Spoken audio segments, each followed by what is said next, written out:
제가 전에 다니던 토론토 한인교회 담임 목사님이 LA 동양선교교회에 초청을 받아서 설교를 하셨는데 늘 작은 교회에서만 설교를 하시다가 큰 교회에서 많은 성도들 보는 앞에 설교를 하시니까 준비를 안 해도 설교가 나오더라, 이렇게 말씀하신 적이 있습니다.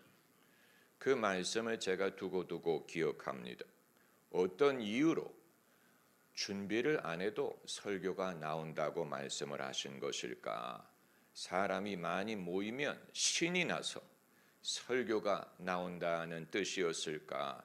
그것이 일종의 군중 심리를 말하는 것일까? 환경에 좌우되는 것일까? 사람의 반응에 좌우되는 것일까? 만일 사람이 많이 모임으로 발생하는 군중 심리적인 반응이라면 그것을 성령의 감동이라고 부를 수는 없는 것이 아닐까? 여러분, 예수 믿는 사람은 자기의 상황과 상관이 없이 이유를 묻지도 않고 따지지도 않고 주님 안에 있는 것만으로 나는 안심하고 나는 낙관할 수 있고 나는 행복하다라고 말하게 되기를 바랍니다. 다른 이유를 따지지 않고 다른 조건을 따지기 전에 내가 예수 안에 있는 것만으로 나는 안녕하고 나는 평안하고 나는 안심하고 나는 행복하다라고 말할 수 있고 또 그렇게 되기를 우리가 바랍니다. 그것이 진짜 믿음이 아니겠습니까? 우리는 누구에게 커뮤니케이션을 한다는 그 사실 자체가 문제가 있다는 것을 전제하리라고 생각합니다. 우리가 누구에게 말을 하려고 한다는 사실, 누구에게 할 말이 있다는 것은 문제가 있기 때문이라고 생각을 합니다. 사람이 사람에게 말을 하는 것도 그렇습니다. 그렇기 때문에 무소식이 희소식이다라는 말을 하는 것입니다. 나쁜 소식이기 때문에 할 말이 있는 것이 아니냐. 사람이 하나님에게 말하는 것도 같을 거라고 생각합니다. 문제가 있기 때문에 기도하는 것. 하나님 저 아파요. 하나님 저 괴로워요. 하나님 저를 도와주세요. 하나님 큰일 났어요. 사람이 하나님에게 말을 하는 이유도 문제가 있기 때문이라고 생각을 하고 한 걸음 더 나가서 하나님이 사람에게 말씀하시는 이유도 문제가 있기 때문이다라고 생각을 합니다. 문제가 있기 때문에 하나님이 하실 말씀이 있는 것이다.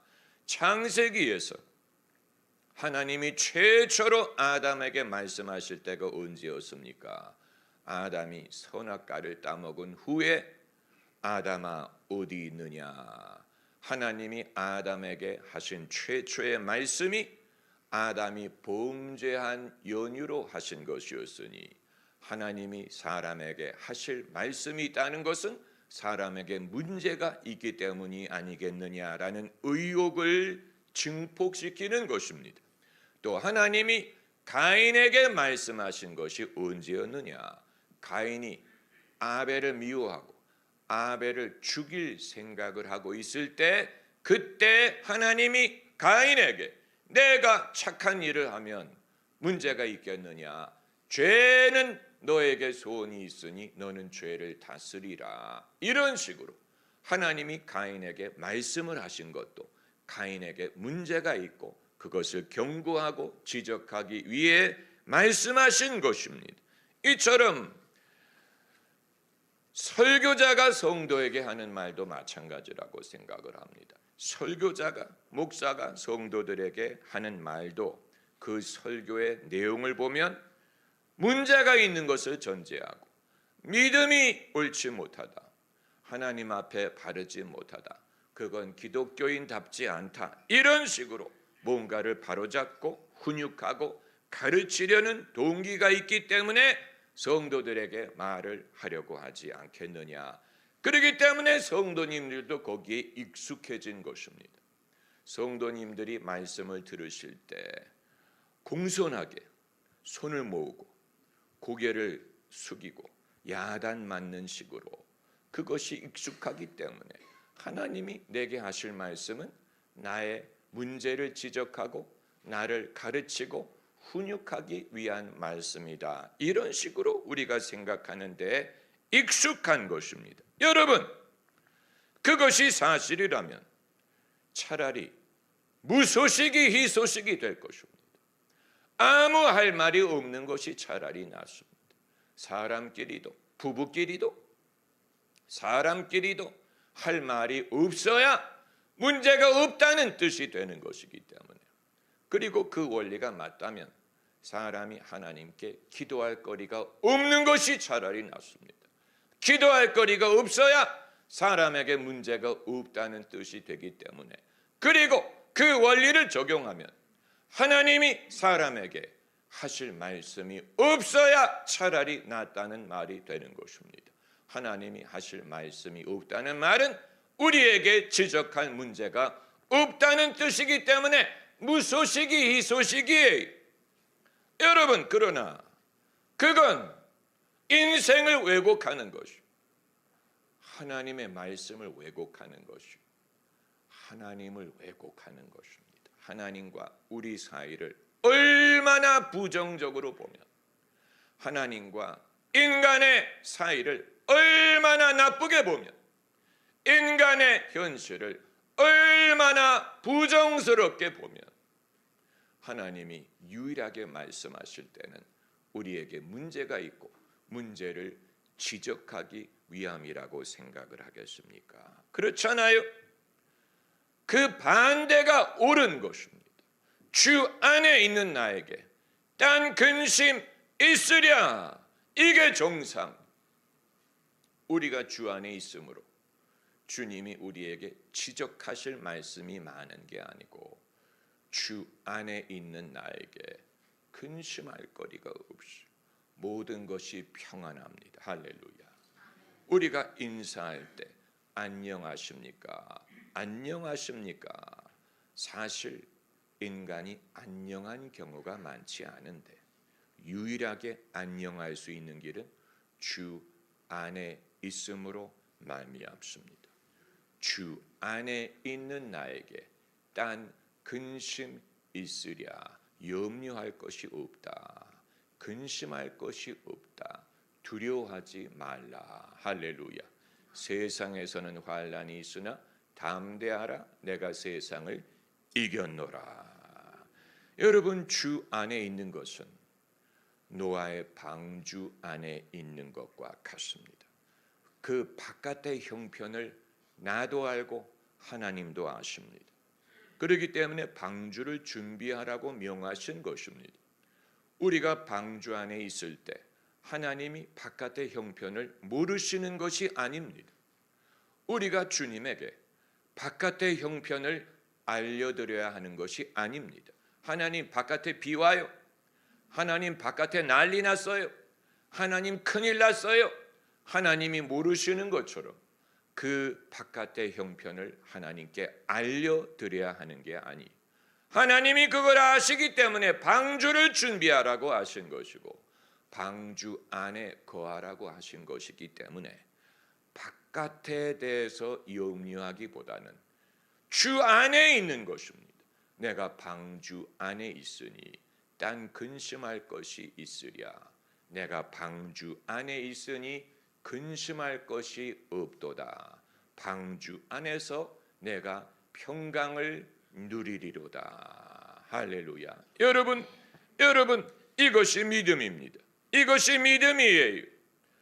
우리가 하나님의 나라를 누린다는 말은, 하나님의 나라를 누린다는 말은 이것을 만끽한다는 뜻입니다. 로마서 말씀에 하나님 나라는 먹고 마시는 데 있지 않고 오직 성령 안에서 의와 평강과 희락이니라. 이 말은 하나님의 나라를 누리기 위해 의와 평강과 희락을 누려라, 이 말씀이 아니고, 우리가 성령 안에서 그것을 누리고 있을 때 우리는 이미 하나님의 나라를 맛보고 있는 것이다 라는 뜻입니다. 하나님의 나라를 어디 먼데 높은데 어려운 데서 찾으려고 하지 말고 내가 지금 이 순간에 나의 현실 속에서 내가 성령 안에서 의와 평강과 희락을 맛볼 수 있다면 거기에 하나님의 나라가 이미 있다는 말을 하는 것입니다. 하나님의 나라의 증거를 거기에서 볼 수 있다는 말을 하는 것입니다. 이미 천국을 누리고 있다는 말을 하는 것입니다. 거기에 하나님이 계시다는 증거를 우리가 찾을 수 있다는 뜻입니다. 그렇기 때문에 그것을 붙들라는 뜻입니다. 그것을 만끽하라. 그것을 누리는 법을 배워라. 그 순간을 캐치해라. 그 안에 머무는 법을 배워라. 그것을 극대화해라. 그것으로 인해서 감사해라. 다른 것을 염려하지 말고 내일 일을 염려하지 말고 일어나지 않은 일에 대해서 미리 염려하지 말고 우리가 성령 안에서 의와 평강과 희락을 누릴 수 있다면 거기에 이미 하나님의 나라가 있는 것이니 그것을 붙들고 그것을 만끽하고 그것을 즐거워하고 그것을 극대화하고 거기에 만족하고 그것으로 감사하고 하나님의 은혜를 누리는 법을 배워라. 여러분, 이것은 믿음의 훈련이 아니면 어렵습니다. 우리는 일어나지 않는, 아직 일어나지 않은 이후의 문제를 미리 상정하고 미리 그 안에 들어가려는 그런 속성이 있습니다. 아직 일어나지 않은 일을 상정하고 미리 그것이 이미 있는 것처럼 그 안에 서둘러 들어가려는 속성이 우리에게 있습니다. 그래서 누가 오늘 날씨가 참 좋지요라고 말하면 아, 그렇군요. 우리 밖에 산책을 합시다. 밖에 걸어 다닙시다. 이렇게 말하는 대신에 그런데 오늘 저녁에 비 온대요.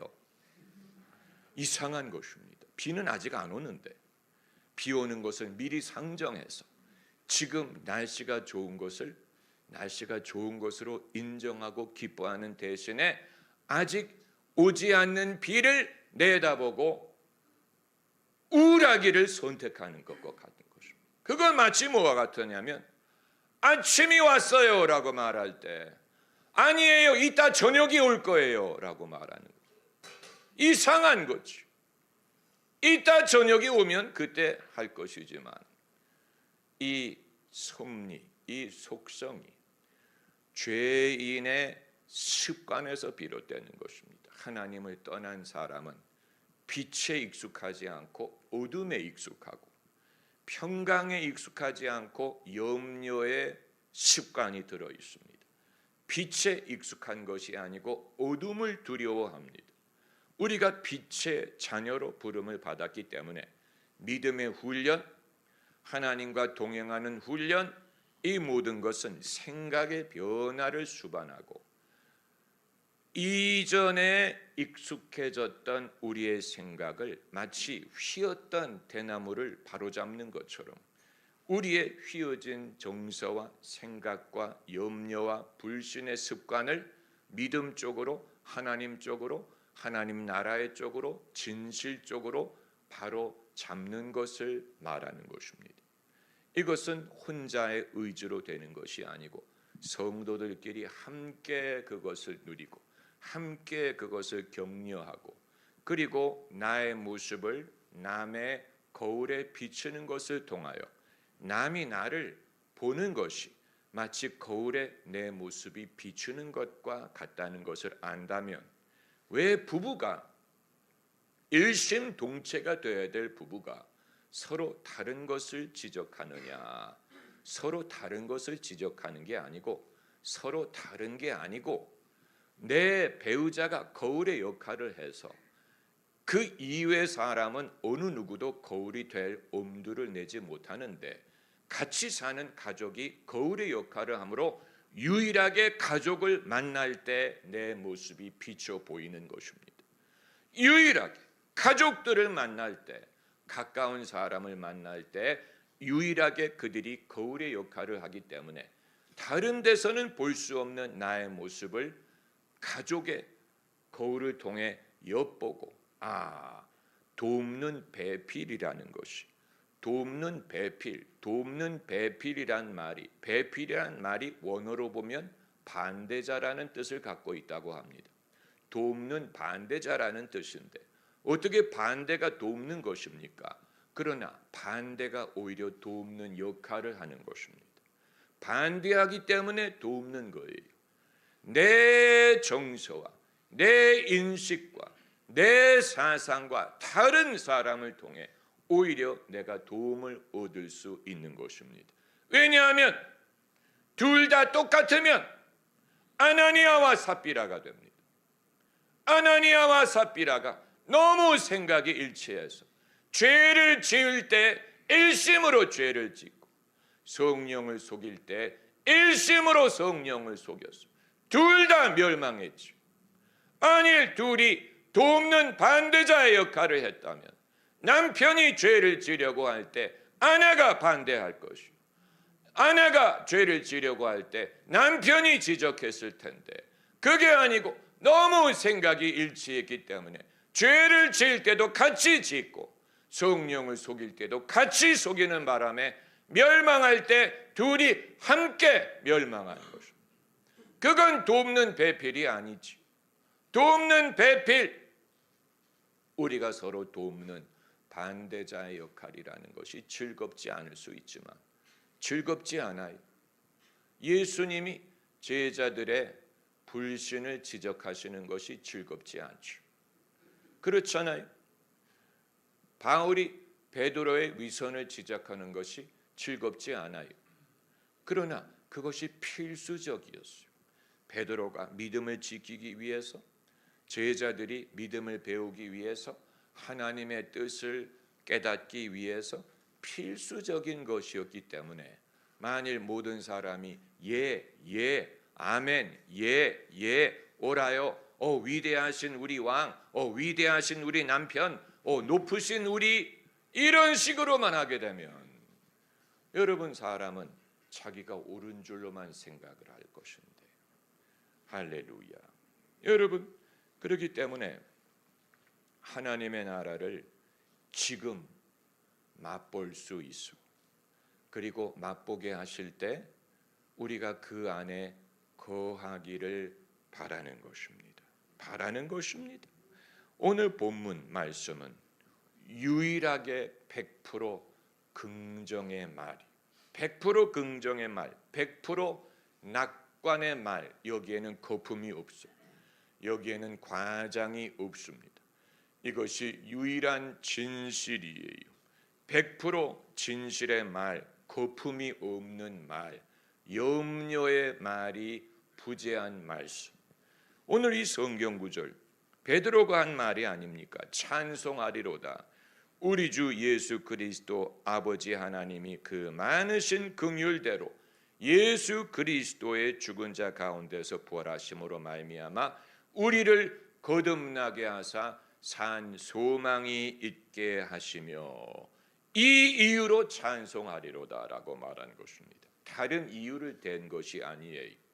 먹을 양식이 많고 포도주가 풍성하고 뭐가 많고 뭐가 여유롭고 이런 이유를 대지 않고 베드로가 유일하게 찬송하리로다라고 말한 것은 우리 주 예수 그리스도의 하나님 아버지가 예수님의 부활하심으로 말미암아 우리를 구원하사 산 소망이 있게 하셨다. 이걸 기뻐할 이유로 된 것입니다.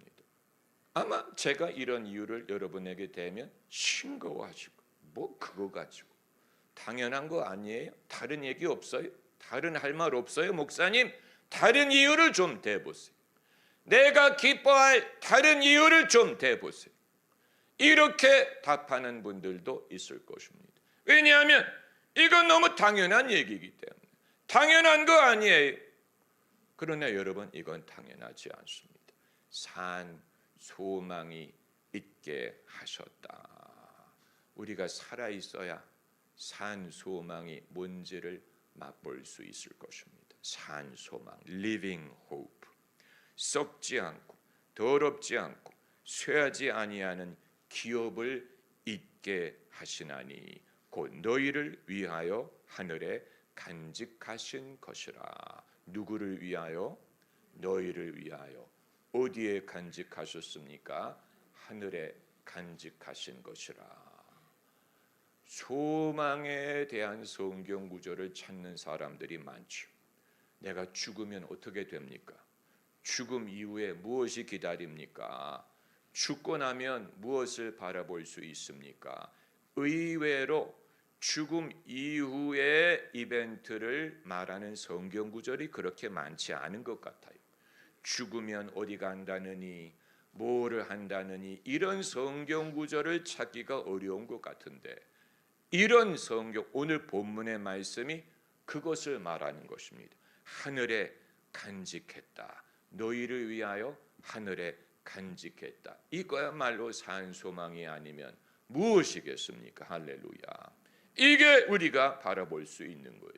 하늘에 우리를 위하여 간직하셨다. 산 소망을 간직하셨다. 그러므로 너희가 이제 여러 가지 시험을 인하여 잠깐 근심하게 되지 않을 수 없었으나, 한번 따라해 보세요. 잠깐이란 말을 하셔. 잠깐, 영원히가 아니고 오래가 아니고 잠깐 너희가 이제 여러 가지 시험을 인하여 잠깐 근심하게 되지 않을 수 없었으나 오히려 크게 기뻐하도다. 여러분, 이것이 믿음의 사람의 모습인 것입니다. 할렐루야. 오히려 기뻐한다. 할렐루야. 한번 따라, 오히려 크게 기뻐하도다. 오히려 기뻐하도다. 여러분, 이게 주님이 우리에게 주신 약속의 말씀이에요. 오히려 크게 기뻐하도다. 기쁨이란 말이 나오지 않습니까? 기쁨이란 말이 오늘 본문에 여러 번 나옵니다. 8절에도 나오고 6절에도 나오고 기쁨이란 말이 등장합니다. 그런데 우리가 기대하지 않는 상황에서 기뻐한다고 말했어요. 잠깐 고난을 당할 때 오히려 크게 기뻐한다. 여러분, 이것은 반어법이 아니고 과장하는 것도 아니고 거품도 아니고 근거 없이 사람 듣기 좋으라고 하는 말도 아니에요. 이게 진리예요. 이것이 진리입니다.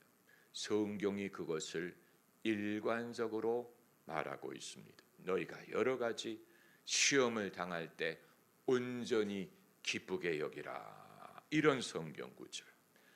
너희에게 환난이 있을 때 온전히 인내를 이루라. 항상 기뻐하라. 범사에 감사하라. 쉬지 말고 기도하라. 한 곳에만 말한다면 치우치는 거라고 생각할 수 있겠지만, 저자가 누구든, 바울이 말하든 베드로가 말하든 예수님이 말씀하시든 요한이 말하든 줄기차게 일관적으로 모든 성경의 저자들이 일관적으로 하는 말이, 너희가 여러 가지 일을 당할 때, 이런저런 일을 당할 때 잠깐 당하는 것이니, 잠깐 시련을 당하는 것이니 오히려 크게 기뻐하라. 크게 기뻐하라. 할렐루야. 할렐루야. 할렐루야. 사랑하시는도다. 믿고 말할 수 없는 영광스러운 즐거움으로 기뻐한다. 영혼의 구원을 받음이라. 이 구원은 천사들도 살펴보기를 원하는 것이니라. 신기한 말씀. 천사도 흠모하겠네라는 말이 여기서 나온 것입니다. 천사들도 이 구원을 살펴보기를 원한다. 천사들에게 주님이 구원을 베푸신 게 아니기 때문에, 인간에게 구원을 베푸셨기 때문에 천사들이 우리보다도 하나님과 가깝고, 천사들이 우리보다도 능력이 많지만 천사가 이 부분에 있어서는 신기해하고 흠모하고 이것을 살펴보기를 원한다. 우리에게 이 구원을 베푸셨습니다. 여러분, 이것은 100% 긍정의 말씀, 우리가 유일하게 낙관할 수 있는 이유요, 우리의 삶이 평안하다는 것을 고백할 수 있는 이유가 되는 것입니다. 할렐루야, 할렐루야, 할렐루야, 할렐루야.